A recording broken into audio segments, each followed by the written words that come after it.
Good morning. Thank you, Pat. Appreciate that introduction. It's nice to be here with you all today. I'm going to try to figure out how to work this PowerPoint. Have you got it under control? Are you in charge of it? Or? No, I am not. So, all right. but I can be. How do I move this thing? You can advance. Okay, good. Got it. All right. Thank you all for your patience. I am, as I say, very happy to be here today, and I want to talk to you all a little bit about what our foundation does and why it's got some relevance for you. And while it is not involved directly in rehabilitation and spinal cord injuries and the like, it is involved in health matters in a very big way. The Foundation for a Healthy Kentucky was created in 2001, and so it's been around for almost 20 years now, and it is a nonprofit. It is a nonpartisan organization. It has a board of 15 people. It has an advisory council of roughly 50 people from all over the state, every region of the state. We're very diverse and make a point to try to be. And until just a few years ago, we were primarily a grant-making organization, which most foundations are. They give out grants, and that's obviously an important undertaking. And the grants that we've given out over the years have been, we think, very important, and we've given out in the neighborhood of $28 million over the years. We have an endowment of about $55 million. We started with $45 million. I always like the math. So you start with $45 million, you've given away 28, and now you've got $55 million. I like that math, and the Kentucky pension plan would have been, I think, it would have done well to have us be in charge. Anyway, the foundation has decided, about 3 years ago, we decided to change our focus from grant making to public advocacy around health. Now, our mission, the mission of the foundation, and this is very, very important and very simple. Our mission is to try to improve the health of our people. In any way that we can, we want to use evidence-based practices to improve the health of the citizens of the Commonwealth of Kentucky. We're statewide. We're interested in everybody throughout Kentucky, and we want to improve their health. And as you, I'm sure, know, we fare very poorly in almost every health indicator that you can think of. We've got a long way to go and a lot to do. So a decision was made that instead of focusing on grants, we would focus on policy advocacy. Now, here's why. This slide shows a calculation that the Colorado Health Foundation did regarding the value of its work. And in this chart, you can see that the cost per child of advocating for a policy that increased daily physical education in schools was 15 cents. The cost per child of a grant to modify a local playground was more than $50 per child. Moreover, the policy advocacy intervention reached more than 37,000 kids, while the playground project reached just 500. They're both good projects, no question about it, but you can see that getting a policy passed can impact far more people at a much lower cost. And we are a very small, $55 million may sound like a lot of money, but in the foundation world, we are a very small foundation. We would have about $2 million a year to give out in grants throughout the state. You're not going to move very many health needles with $2 million in grants across an entire state. So our board of directors wanted to figure out a way that we could punch above our weight. How could we make an impact? How could we move the health needles in Kentucky on all these health indicators that we struggle with in the most efficient way. And we came up with the idea that we would work on policy advocacy. Now, these are the areas that our board decided that we ought to be involved in. We had to limit it a little bit because there's no shortage of what you could be involved in, and if you don't focus on something, you're not going to get anything done. You've got to have a rifle shot focus in order to accomplish anything in the advocacy space. So we picked 4 different areas, and they're listed on the board: tobacco use reduction, obesity prevention, access to health care, and children's health, with a particular interest in adverse childhood experiences. These are, as you can well imagine, difficult things to undertake. Any one of them is difficult to undertake. And we made a decision early on that we would figure out where the sweet spot was, where in these different areas you could go forward and make a difference in particular policies. One of the, and I'll mention a little bit about each one of them. I'll start with the third one, access to health care. What we're trying to do there, and as you can imagine, studies show that if people have access to health coverage, to some kind of insurance coverage, they have a better chance of getting preventive care and consequently have a better chance of being healthy. Now, we care about preventive care. We care about good health. As I tell people, nobody wants health care if they can have health. You know, we want to focus, and our system doesn't focus enough on keeping people healthy on the front end. So we're always looking for ways to keep people healthy.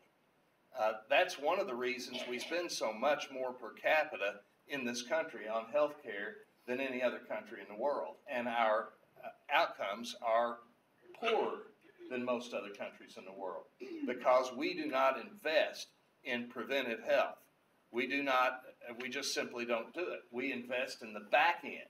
We wait till people have a chronic or acute condition before we jump in and then we try to rescue them. And as you can imagine, that's a whole lot more expensive. So we're trying to fill that space. It's not that that's not needed. It's needed in a very real way. But what we'd like to do is prevent as many people from getting in that kind of situation as we possibly can. Anyway, access to health care is extremely important. And right now, and I don't know if you all have followed this, but in the public policy arena, a few years ago when the Affordable Care Act came into existence, there was an option of expanding Medicaid to a bigger population. And Kentucky took that option, and we expanded Medicaid coverage to 450,000 more people in Kentucky. Now, that's a big chunk of people who found themselves covered. Well, then we had an election. And the next governor decided that there were certain things he wanted to do for a number of reasons, rational reasons. He decided that he wanted to put up requirements on receiving that Medicaid benefit. One of the requirements was a work requirement. Another requirement was a requirement to pay a premium. And there was concern amongst advocates that as a result of those requirements, and as a result, really, mostly of the complications involved in navigating through the system and dealing with actually reporting whether you met those requirements or not, 100,000 or more Kentuckians would lose their health coverage.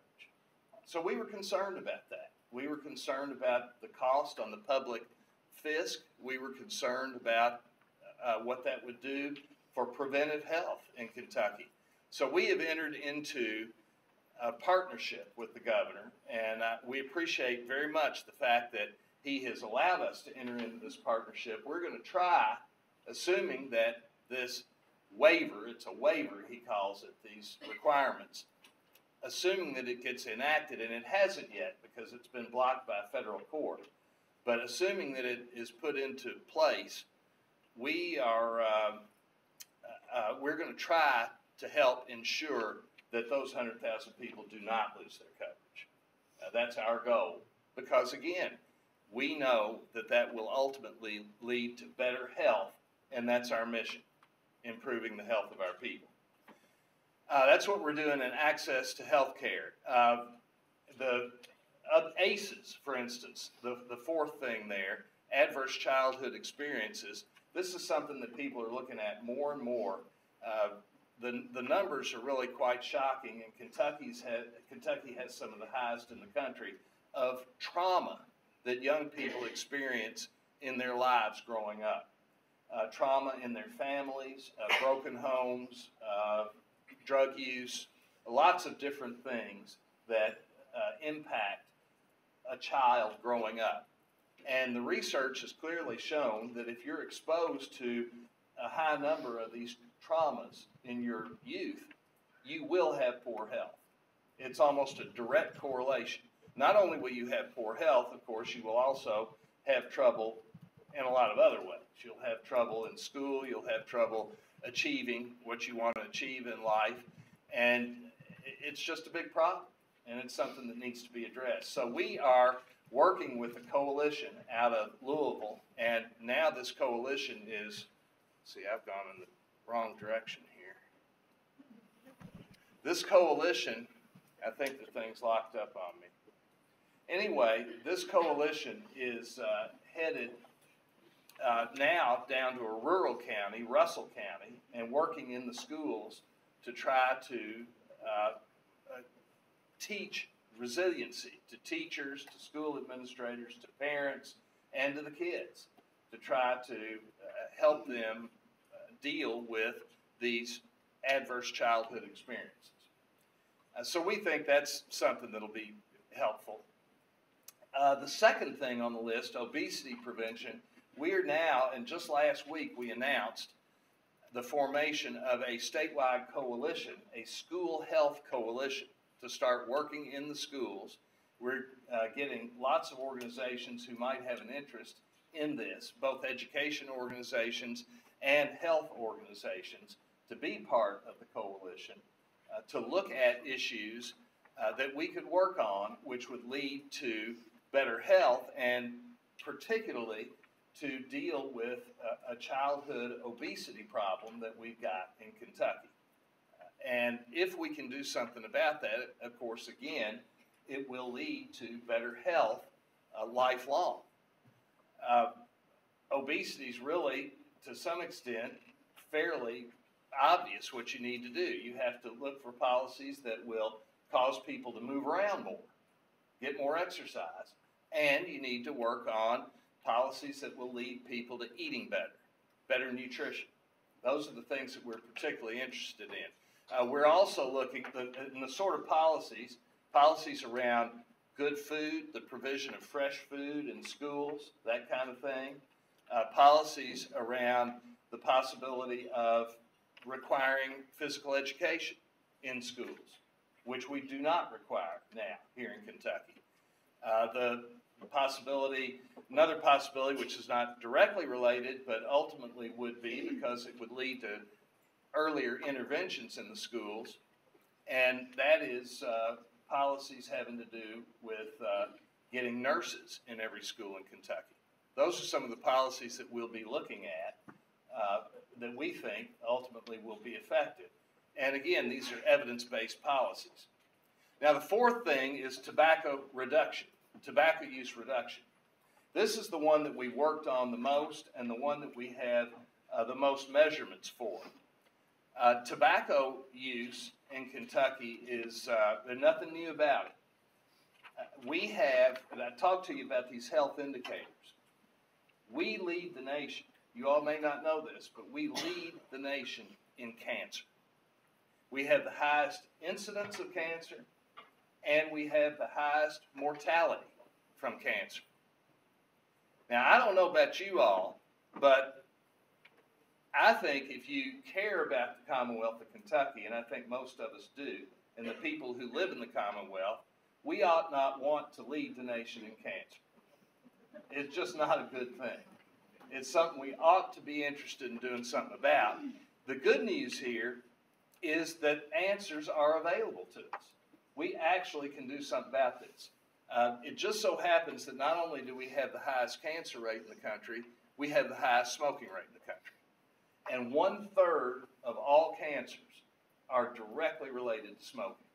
1/3 of them. Now, what that tells me is that 1/3 of our cancers are preventable. That's what that says to me. So, we as a foundation thought that we would go about our business trying to reduce the smoking rate, knowing that if we reduce the smoking rate, we'll reduce the cancer rate. And you see on the screen now a list of tobacco use reduction policies, several different things: indoor smoke-free workplaces, tobacco-free schools, significant tobacco tax increases, tobacco 21, and so on.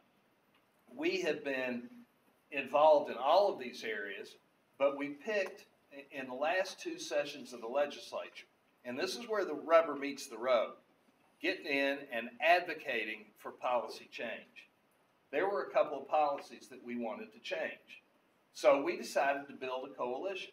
We got 210 groups in Kentucky to join our coalition, starting with the Kentucky State Chamber of Commerce, the Kentucky Council of Churches, the Kentucky Hospital Association, the Kentucky Medical Association, a whole host of different groups that had an interest in better health of our people. They were education entities, they were public health departments, just 210 different entities. Anyway, we got together, formed this coalition, and decided to go to the legislature. We had to decide what policies we wanted to try to work on first, and the first one that we thought would have an impact would be to raise the cigarette tax, because the evidence was very clear. If you raise the price of these products, usage goes down. So we went in with an effort to try to raise the cigarette tax by $1 or more. That was our theme, that was our campaign. We wanted $1 or more. Well, we didn't get it. We fought in the legislature. We had trouble with getting people to go along with it for a host of reasons.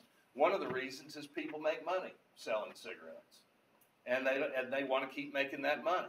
Another reason is we have a tobacco culture in Kentucky. As recently as the 1990s, we had 60,000 tobacco farms in Kentucky. In 119 out of the 120 counties, tobacco was grown. My own family made money growing tobacco until 6 or 7 years ago. You know, and so many families in Kentucky are in that boat. So there were a lot of reasons why the legislature did not want to do this. But at the end of the day, we did not get our $1, but we got 50 cents. And there were a number of people in our coalition who peeled off and said that's not sufficient for us. Because, and this is an important lesson, never let the perfect be the enemy of the good when you're working on public policy. 50 cents beat nothing. At least that was the view of the majority of our coalition. 50 cents beat nothing. And it just so happens that a 50-cent hike in the cigarette tax in Kentucky represented the largest tax increase on cigarettes in the history of our Commonwealth. So we thought it was a pretty good accomplishment to get 50 cents. Well, now we have measurable results. And this is really important to be able to measure your work. But we have measurable results that show what that 50 cents did in the first year. The 50 cents in year one that it was in place led to $140 million additional dollars into government, which can be spent on a whole host of good things for the public. And at the same time as increasing the revenue of the Commonwealth, we saw 36 million fewer packs of cigarettes sold in Kentucky during that year. Now, that's measurable progress. It's obvious, and our rate of reduction in the purchase of cigarettes outstripped the national rate for the first time, I think, in many, many years. We always lagged behind the national reduction rate, but in this particular year, we reduced the purchase of cigarettes by 10%, and the national rate was only 6%. So we were pretty pleased with the result, and what that showed us is over a broad spectrum, over the state as a whole, our first foray into policy advocacy was a success, and it had measurable positive results. Well, with that, we went into our next session of the legislature with another tobacco reduction policy, and that was to get tobacco-free campuses enacted in public schools across Kentucky.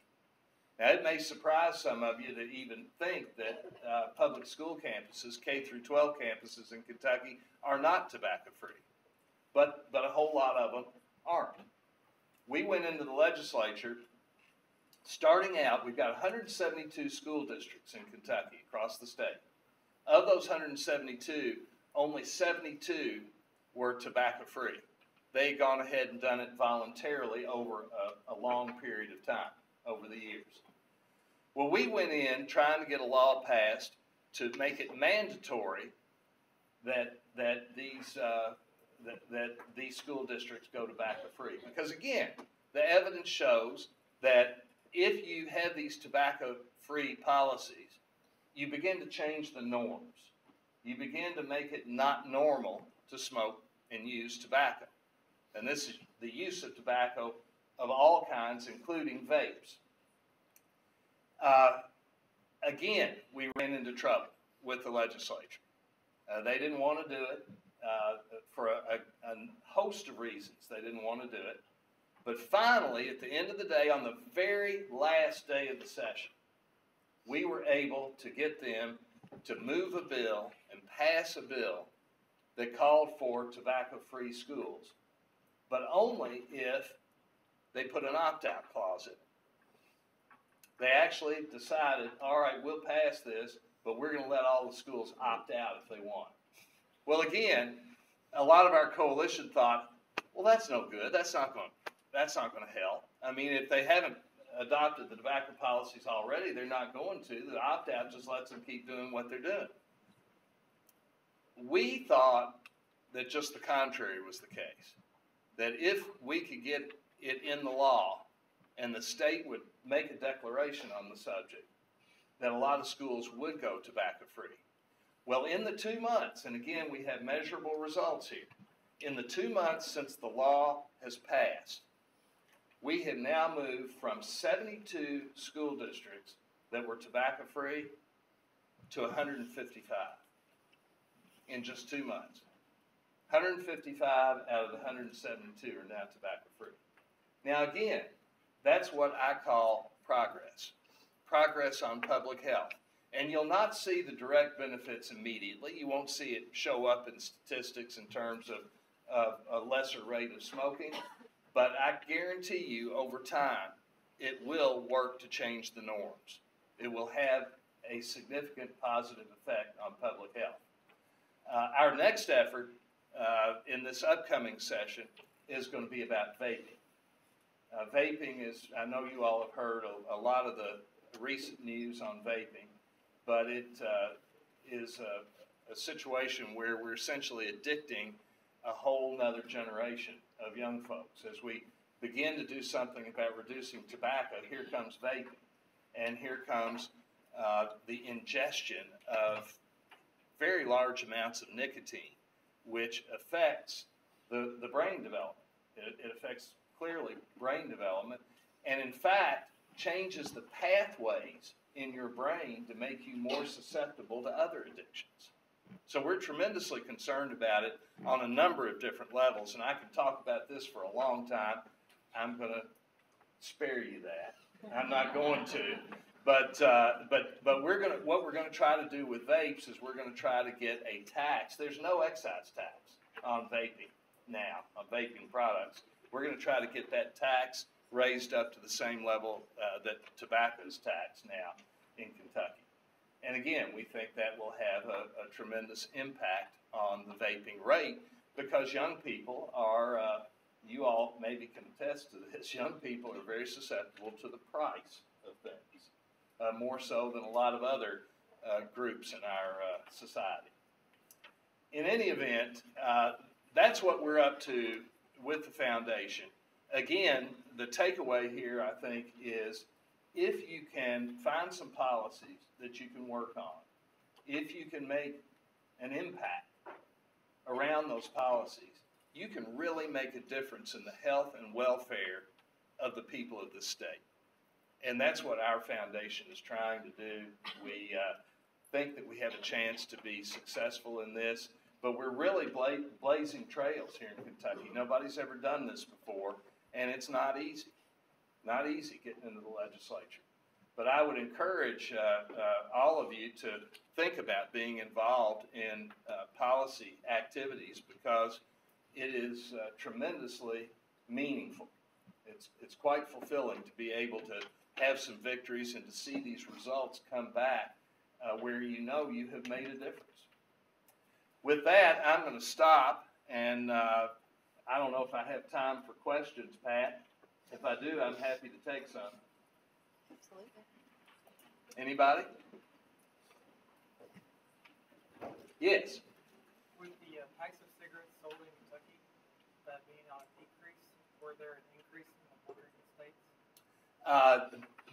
There has been a general decrease all along, but our decrease outpaced the decrease in other states. And that was the thing that showed us that the tax increase had an impact here in Kentucky. But generally speaking, there's been a decrease across the board. The decrease has just not been as quick or as big as we would like to see it. And in Kentucky, ours outpaced many other states in that first year. But they did have, and I've not looked at every state, but the ones that we've looked at suggest, and the national rate, as I mentioned before, the national rate, which aggregates all the states, was at 6% and ours was at 10%, which is a very unusual thing because, again, Kentucky historically has lagged behind the rate of decrease in the rest of the country. Anybody else? Yes. So I appreciate what you're doing for advocacy. One of the questions that I have is trying to do with physical education in schools. Are you all looking at options for children with disabilities? Because oftentimes those kids are told, sorry, you cannot participate, you'll get a doctor's note, or something else, you're going to be more inclusive, and take that into consideration not put those children aside.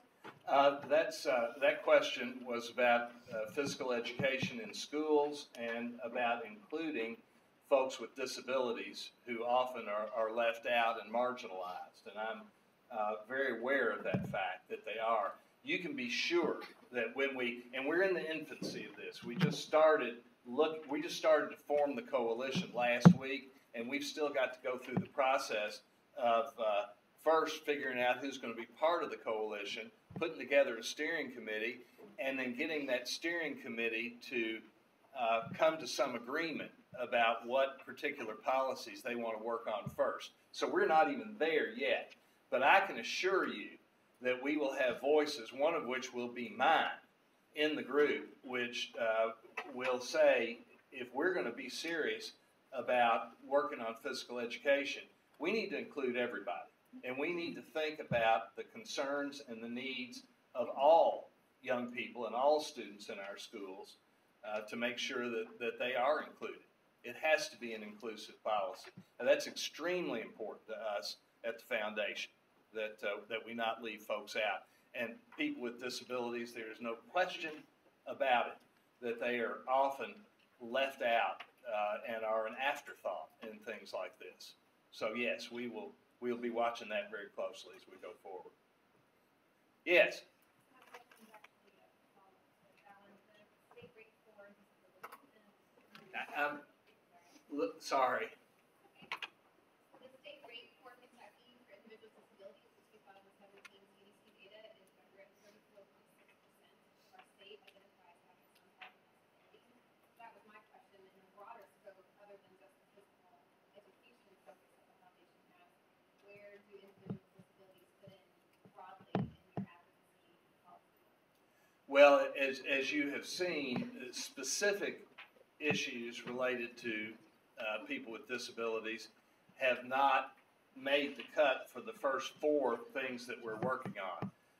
That ultimately is a decision that decisions that our board and our council make. But I can assure you that we monitor those issues on a regular basis, that we pitch in whenever we can to help people who are advocating for that population and those folks. I have a brother myself in my own family who has a severe spinal cord injury, and he's not mobile, and he hadn't been mobile for a number of years, and it is, we've lived it every day, and it is, it's very, very difficult. It really is, and again, it's extremely important that an outfit like ours that purports to represent people from one end of the state to the other and represents all of our people doesn't forget about these very important issues relative to disability. Because what we want ultimately is people living productive lives, longer lives, and with better health. And that applies every bit as much to folks who are struggling with disabilities as it does to anybody else. So we're going to be focusing on that. And we may have, if an issue comes along that we think is something that has a chance of success in an advocacy arena where we can make a difference, we're perfectly prepared to jump in and try to push that issue across the goal line. So I would encourage anybody, if you all want to work on something, if you have something in particular that you want to work on that you think will lead to better health, better outcomes for people with disabilities, let us know, and we would love to participate, to be a important participant in that effort. Yes.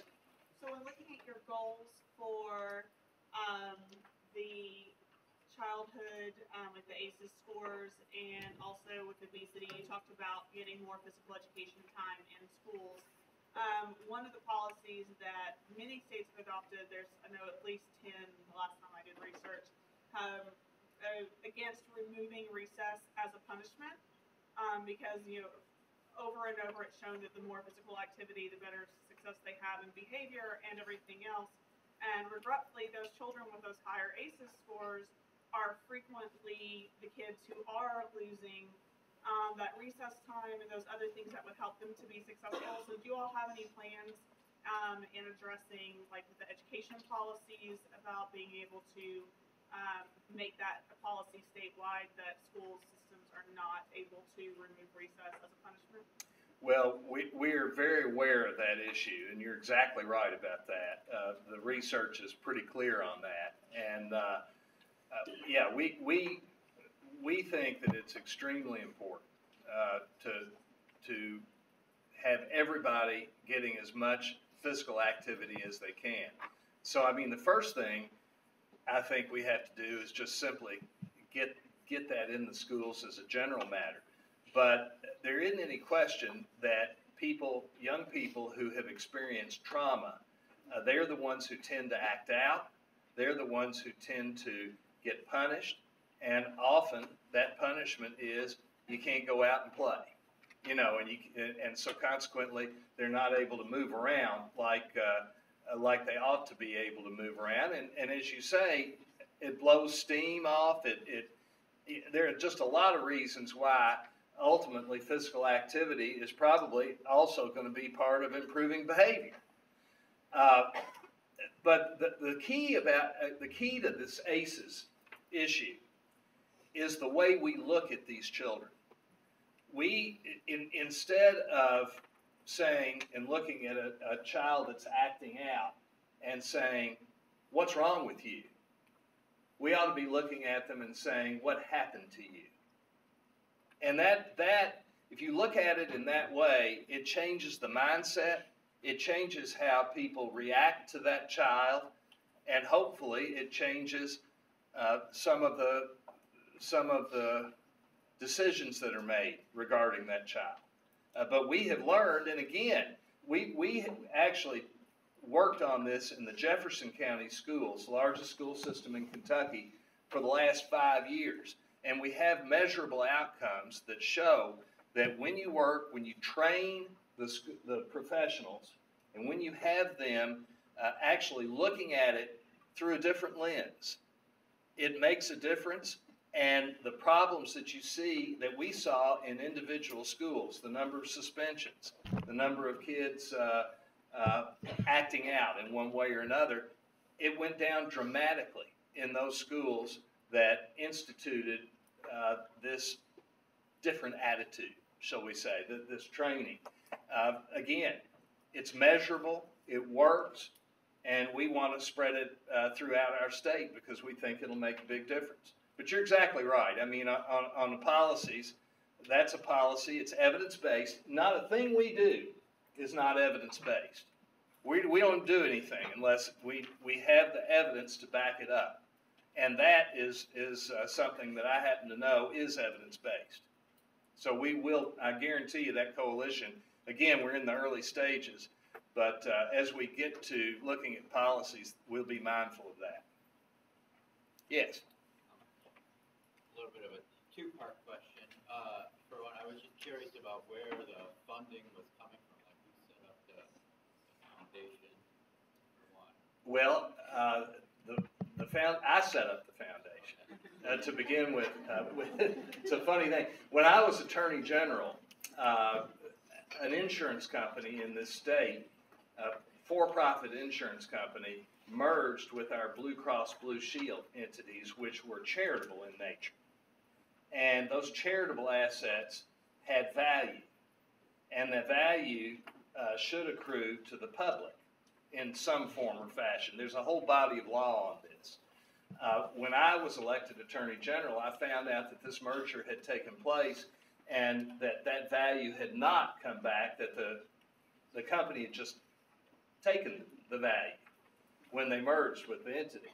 So I filed a lawsuit, and long story, after a couple of years of wrangling and tremendous, very rancorous fighting, we ended up with a $45 million settlement. The legislature then decided, when that settlement was made, that they wanted to take the money and appropriate it that year in the budget, which of course would have meant that the money was gone after 1 year. Instead, we got the judge in the case to order a foundation be created, and consequently the Foundation for a Healthy Kentucky was created, and assuming that it's managed properly, it should live on in perpetuity, and it should have the ability to lead on some of these issues and bring disparate groups in Kentucky together to work together on issues that are meaningful to our people. That's the general idea, and that's what we want to accomplish. But that's how it got started. That's how we got to $45 million. I then left and went on to Congress and did a whole bunch of other things, and we had 2 CEOs. When the second CEO, life's about timing, folks. If you haven't figured that out yet, you will find it out. I had gone on and done other things, but when the second CEO that the foundation had decided to retire, the board approached me to see if I'd be interested in coming back and leading it, and I just thought, what better way to have an impact in our state than to try to work on improving the health of our people. So that's kind of the history of it and how it came about. Well, yeah, thank you for that. Well, I appreciate that work. Thanks very much. Could I ask one other question? Sure. Just about this general scope of, because I mean, yeah, 45 million is a lot. If I had 45 million, I'd be like, ooh. That's right. I think we'd all feel that way. We'd all feel that way. Yeah. to apply that, you know, I think it works to get like a certain amount of interest per year.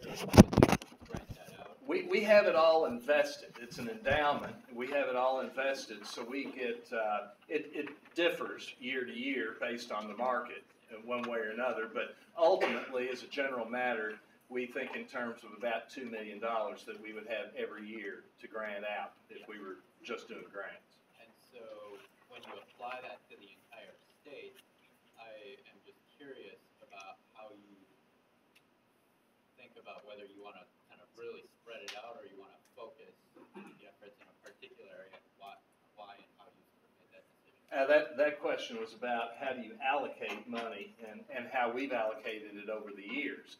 It's one of those slides that I showed you had it allocated in how we had allocated it in different regions throughout the years. But that is the ongoing issue and had been the ongoing issue right along was, and it was treated variously at different times in the foundation's history. Some of the time they did very small grants and tried to spread them out throughout the state and tried to give each region of the state, each community in the state, an opportunity. Well, when you spread it out like that, the problem that you've got is you're not going to move any health needs. You know, and again, every single grant that I'm aware of that the foundation gave out was a good one. It went for good causes. It was very carefully vetted. You didn't throw it away. You know, you worked with local people who were doing good things, and you tried to help them do those good things. But the other alternative would be, and the foundation engaged in this at times too, taking that money, aggregating it, and doing a few things that could make a more profound impact in particular areas. Now that meant a whole lot of other people didn't get anything at all. But when you don't have enough money, you've got to pick and choose. You've got to figure out how to allocate it. So we always had that wrestling match internally at the foundation. But actually, when I came back, that's when we kind of changed. We changed it dramatically. And we're one of the few foundations in the entire country who are doing this policy work. We're really, we're blazing trails in this policy work because the decision was made that even though both of those methods, either a few big grants or a lot of small grants, either way, did not have as much impact as successful policy advocacy. Now, I can tell you, it's a whole lot easier to give out grants, a whole lot easier than going down and wrestling around in the mud with the legislature. I can just assure you of that. But we also know that going down and getting involved in policy work, as I showed you in one of those slides, it's very, very clear that success in policy work can change health indicators. It can do that. And that's what our board really wanted to do. The whole idea is how can we use that $45 million to make the biggest impact amongst our folks? And that's why we have moved into policy advocacy, because we believe it has the chance to make the biggest impact. Now, there's no guarantee. I mean, we may go to the legislature next time and come up empty. In fact, it's more likely the first time you go for any particular change of law that you will come up empty. But you just got to not get frustrated. You got to keep at it. And ultimately, I believe that we will prevail if it's the right thing for the people of this state. I've just got to believe. If I can't believe that, I can't believe. I mean, what am I doing? You know, you got to have hope. You got to hope that things are going to get better, and we're pushing to make things better. We have a question over here, Mr. Chandler. Yes. Okay, moving back to the ACEs, you talked about the importance of prevention. Is there anything being done to help prevent any of these traumatic events that are happening to these children?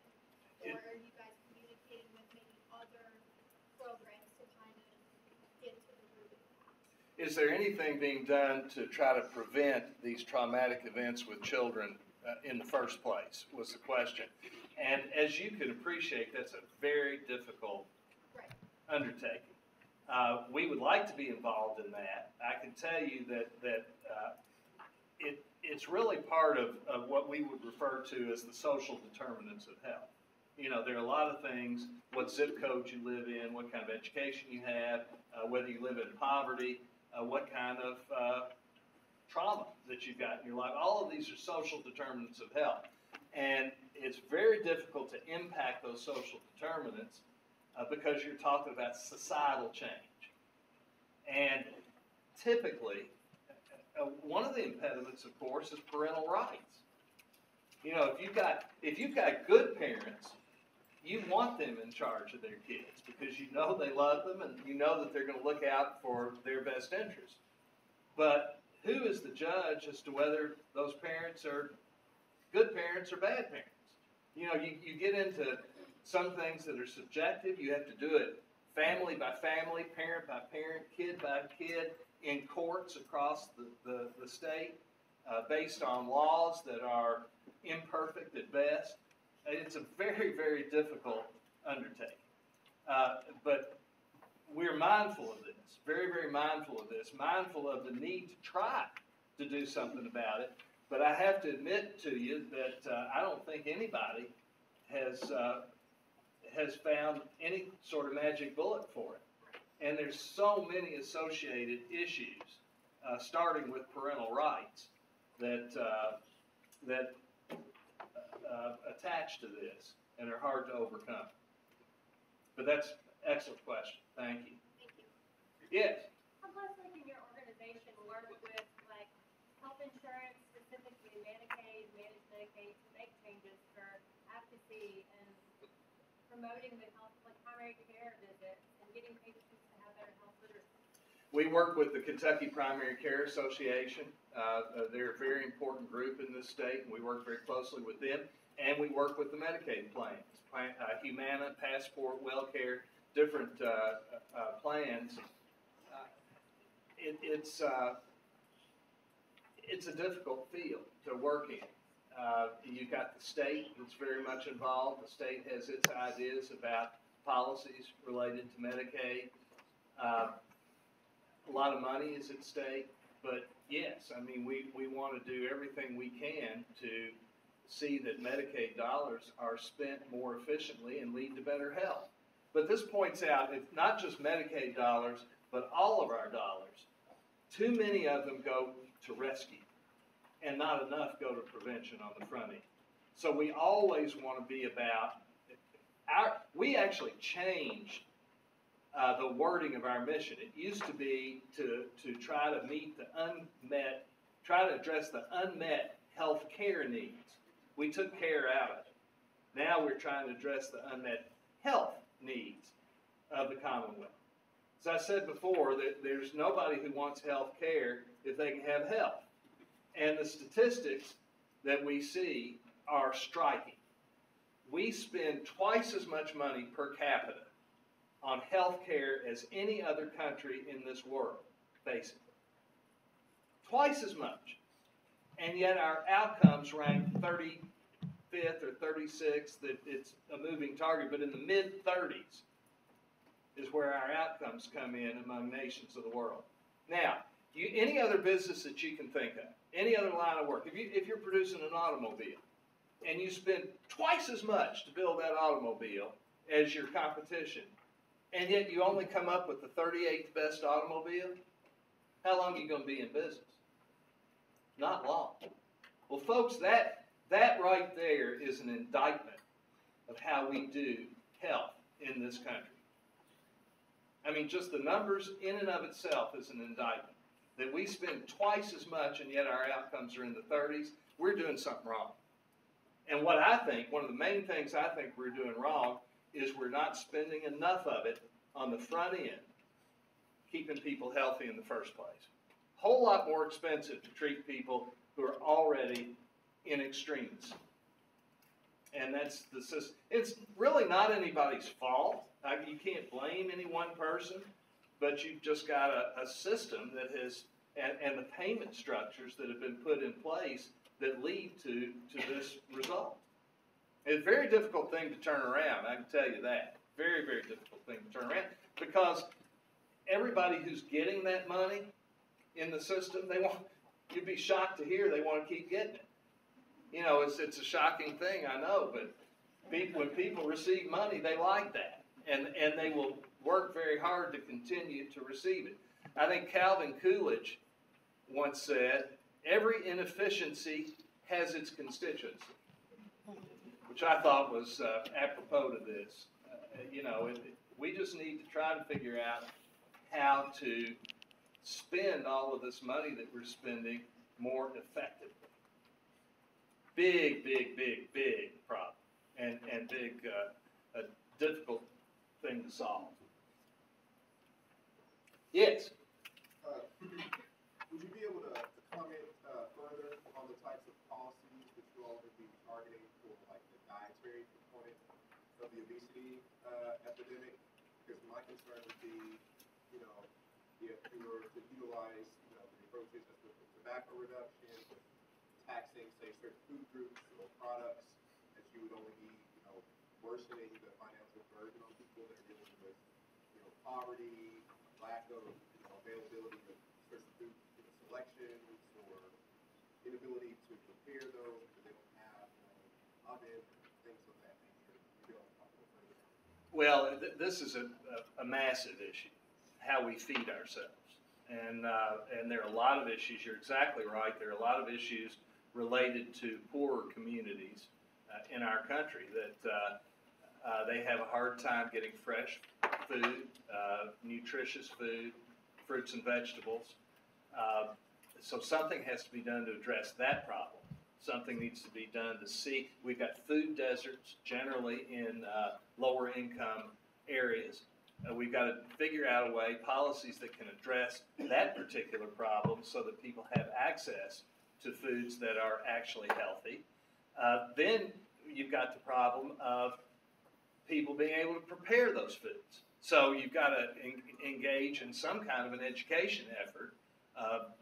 How that works, I'm not entirely sure. We've got a lot of work to do on trying to deal with issues like this, but certainly I'm aware that those issues exist, that we've got to figure out how, particularly, again, in low-income neighborhoods, not only do people have access to the foods, but that they know how to prepare them. Another problem, another associated problem, is one that you point out, and that's the taxation of certain foods. We have foods that are sold throughout our, and I use the term food very loosely with some of them, but we have products that are sold in our society that have very high caloric numbers and almost no nutrition at all. And there are a lot of people, a lot of folks, dietitians and others, who think that those particular products ought to cost more. And if you were to tax those products, one of the things that comes to mind immediately are sugary beverages.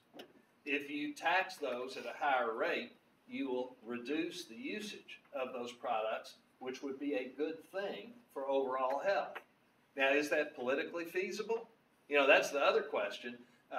Certain groups have tried this. Certain progressive cities in our country have tried that with mixed success. Now, what we do know is the ones that have been able to get them passed and implemented have seen dramatic reductions in the sale of those products. But that a whole lot of them have been overturned. They've come back, and the lobbying has been so strong that they haven't been able to put them in place. The general feeling here in Kentucky with people I talk to is that's just a huge hill to climb in our legislature to try to get them to overcome the beverage industry, for instance. And that's just a for instance. You know, there are other items that have no nutritional value either. But if we could raise the cost of things with no nutritional value and lower the cost of things that do have strong nutritional value, it seems to me that that would be good for everybody, if we could do that. But getting that done is a whole lot easier than it would seem. I don't know if that addresses your entire question, but it'd take probably the rest of the day to address the entire question. But thank you.